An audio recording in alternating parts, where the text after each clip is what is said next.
Well, good morning, everyone, and I'm thrilled to be here. And I just want to thank Brad and his entire team from McNabb Acres for hosting us today.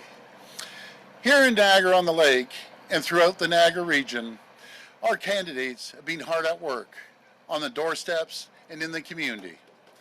Together, we're tackling the hardest problems and delivering real solutions.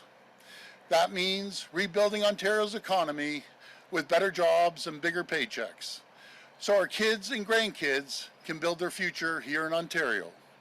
It means keeping costs down and putting more money back into your pockets, so mom and dad can afford to put gas in their car, pay the bills, and buy the groceries. It means working for workers by getting more women and men into the skilled trades. It means keeping our province and our economy open today and in the future. It also means saying yes to building highways and key infrastructure.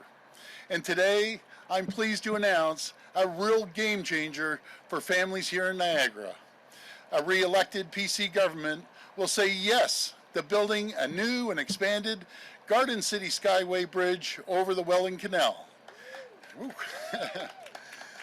In addition to the new bridge, the existing Skyway Bridge will undergo a massive rehabilitation, including a full deck replacement, further expanding its capacity and improving the driving experience for commuters. Once complete, the new bridge will carry Toronto-bound traffic, and the upgraded existing bridge will carry Niagara-bound traffic. Twinning the Skyway is a vital project that will better connect St. Catharines to the rest of the Niagara region. It will improve cross-border trade and help strengthen the local provincial economies. Most importantly, this new bridge will offer a faster and safer and more reliable drive so that mums and dads spend less time in traffic and more time at home with their kids. The Liberals had their chance to invest in a new Skyway Bridge, but no surprise, they didn't get it done. Stephen Del Duca had his chance. He was Kathleen Wynne's Minister of Transportation, but when families across Ontario were begging for help, he said no. This is the Del Duca Wynne Liberal record.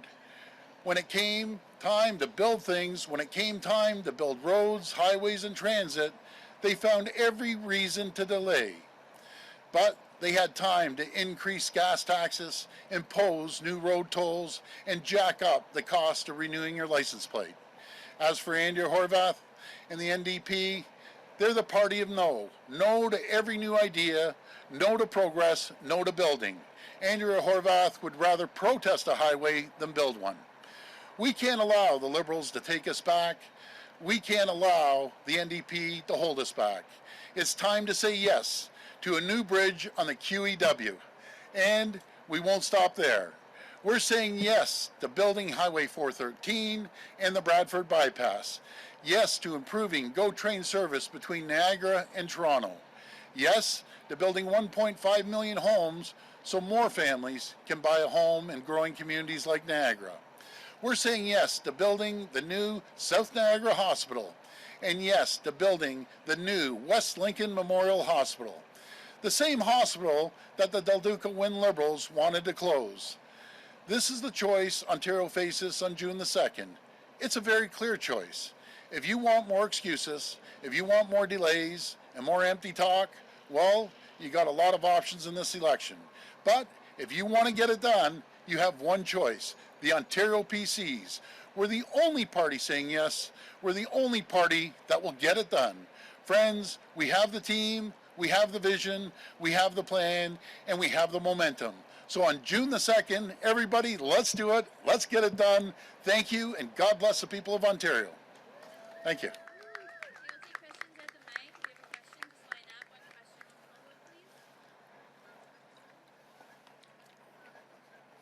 Hi, Hi, Doug. how are you? With both Andrew Horwath and Mike Schreiner testing positive for COVID-19, is that a reminder that the pandemic isn't over yet? And will you be changing anything about the way you're campaigning because of it? No, we're always going to follow the protocols of the chief medical officer. By the way, I got tested today, and I tested negative just out of abundance of caution. But I encourage everyone to continue to follow the protocols. But we have a plan to keep the economy and the province open. We've increased the capacity at the hospitals, 3,100 acute care beds. We're adding another 3,000 beds. We're hiring more nurses, more doctors, building more hospitals like the West Lincoln Memorial Hospital, the new Niagara Hospital. So we're building the capacity to make sure we keep our economy going. And in 2018, you promised a gas tax cut, but not a temporary one. Given the skyrocketing gas prices, will you consider making your gas tax permanent instead of just for 6 months? Well, we're the only party that knocked off 4.3 cents at the beginning of our mandate, and we're knocking off another 5.7 cents. The busiest time of the season is for travels through the summertime, and we're going to continue putting money back into people's pockets. We're the only government that's going to lower the gas tax. We already got rid of the tolls and we got rid of the license plate stickers. The other parties, they want to increase your taxes, increase the gas taxes, and we just aren't going to do that. We believe that it's a time now that people get more money back in their pockets rather than the government. Thank you. Thank you. Hi, Premier Ford. I'm Hi. with the St. Catharines Standard. Hi. In Niagara, 3 of your conservative candidates for St. Catharines, Niagara Falls, and Niagara Centre have declined to participate in the Cogeco TV debates. They've declined to participate in the radio stations debates. They've declined to participate in the debates by the Greater Niagara Chamber of Commerce and by the South Niagara Chamber of Commerce. And they've declined to be interviewed by the newspaper. We're seeing that this is happening in other communities as well. And I'm just wondering from you, why are your candidates not participating in the election campaign and answering questions? And from you personally, do you think it's appropriate that people who want a job for the next 4 years are not showing up for the job interview? Well, what I think is important, they're out door knocking, speaking to thousands and thousands. Matter of fact, we're door knocking tens of thousands of doors every single day. Our message is very, very clear, and everyone knows our message, that we're going to start building, continue to build bridges, roads, and highways. We're going to put more money back into people's pockets. We're building hospitals and building schools. That's what we're going to do. It's a very, very clear message, and I know some candidates are debating, some aren't, but the clear message is people have a choice. Either they vote for 3 parties that are going to jack up your gas prices, jack up more costs, more taxes, get nothing done, or they can choose a party that's going to get things built, lower your taxes, put more money back into your pocket. It's a very, very clear message to the people of Ontario. In terms of your announcement today with the Garden City Skyway, we saw that was in your budget a couple of weeks ago. You mentioned that it's going to make travel times faster, and in the budget it mentioned that it will relieve gridlock. I'm just wondering how that's going to happen. Are you going to be increasing the lanes on the other sides of the highway, or how is it going to make travel faster through Niagara? Well, first of all, what we're going to do is keep the existing one, and then we're building a brand new one. One is going straight into Niagara-bound traffic. One's going for the Toronto-bound traffic. We'll be going out for a bid with Infrastructure Ontario. They take care of that. But you living in St. Catharines, you know, on the rush hour traffic, being stuck on the bridge right now is an absolute nightmare. For decades, you know, other governments said they were going to get it done. We're finally getting it done. It's the largest infrastructure project I can never remember here in the Niagara region. It's going to alleviate time for people to get home a lot quicker, and it's going to increase the speed that people can get the goods to market rather than being stuck on the existing bridge like you see trucks stuck on there. Now we're going to have one bridge going one way, one bridge going the other way. So we're building, and we're going to continue to build. Thank you. Hi there, Doug. Lisa Shing from CBC. Hi, Lisa. Just on the Supreme Court agreeing to hear your appeal on keeping the mandate letters secret, why are you spending 4 years and counting keeping them secret? Well, you know, it's not secret, Lisa. Everyone knows where we stand. I'm out here every single day. You know, moving forward, it's going to be very, very clear what we're doing. We're going to continue to build roads, highways, bridges, and hospitals and schools. We're getting it done. It's going to be about as clear and transparent as you can get. And just on COVID protocols, considering Mike Schreiner and Andrea Horvath both are positive for COVID today, more specifically, I know you tested this morning, but what exactly on the campaign trail are you and your team doing to follow protocols and keep yourself safe? Are you testing regularly? Yeah, thanks for that question, Lisa. We're following all the protocols from Dr. Moore, and I encourage everyone across Ontario to continue following the protocols. You have symptoms, please get tested. We're following the protocols from Dr. Moore, and we're going to continue to follow them right up to the election and after the election. That's what I encourage people to do. But our plan is to keep Ontario open. We're adding more capacity into the hospitals, adding more doctors, nurses, and building new hospitals right across every single region of this province. Our plan is to keep the province open, the economy open, and keep moving. Hi, Mr. Ford. Jack Howen from Queen's Park Briefing. Hi, Jack. The Liberals have just released some new information about your candidate, Will Boma, his connection to an anti-abortion group. This is something that's kept cropping up with your government. So I'm wondering, what's your line for ditching a candidate? How against abortion do they have to be? I know our opponents, they want to keep talking about everything else but what matters to the people of Ontario. And it's very clear they're trying to dodge every which way possible because they never got the job done.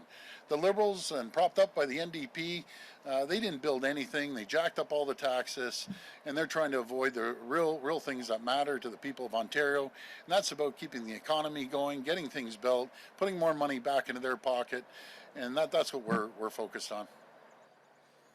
You said you'd build 1.5 million homes in the next 10 years, Yep. but the budget's math on housing starts doesn't really add up there. Is your budget wrong, or are you lying now? Well, you know, I love your question. We had more housing starts than any government in 30 years, over 100,000 of them. We had more rental starts than any government in 30 years, over 11,000 of them. Our goal is to work collaboratively with the communities and the cities to get the permits out the door as quickly as possible. We're going to give them the tools that they need to get that done, and we're going to build 1.5 million homes over the next 10 years. And I can assure you, we're going to start building like they've never seen before. Hi there, Premier Ford. Hi. Evan Saunders with Niagara now. Hi, Nice Evan. to see you in Niagara-on-the-Lake see you. today. You spoke a little bit about how some of the other parties might raise gas prices if they get into power. They will. On that line of thinking, what will the Progressive Conservative Party do to relieve gas prices? Obviously, Ontarians are suffering immensely right now at the pump. Well, we've knocked off, it's going to be up to 10 cents per liter.